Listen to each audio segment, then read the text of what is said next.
Warhammer 40K Eternal Crusade's battlefield-style multiplayer shooting is fun at times, but bugs, major balance problems, and poor performance keep it from being an eternal pleasure to play.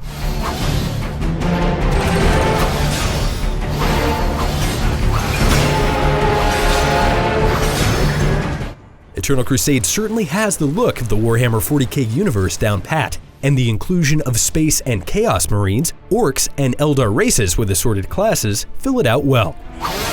The occasional poor texture aside, its details and landscape show a definite affection for the series. That said, even powerful GPUs may struggle to maintain a decent frame rate. But if you can get it to run, it's often fun and fast-paced, with intense battles focusing on capturing objectives with as many as 60 players on the field. There's a decent sense of variety to the gameplay, thanks to some heavily armored classes that clank around with big guns while others fly with jetpacks and slash gunners from behind their swords.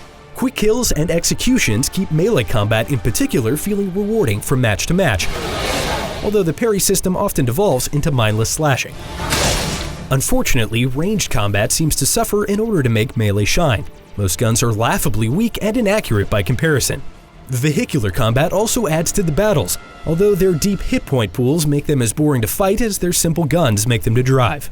Other problems, such as the way that the Eldar's smaller hitboxes and faster firing rates seem to give them a clear combat advantage, and the fact that the loadout options for the Eldar and Orcs are mere shadows of the gear for the Space and Chaos Marines, make the balance even more questionable. Performance issues complicate things further. Whether it's lag or rubber banding, it all makes combat far more chaotic than it should be.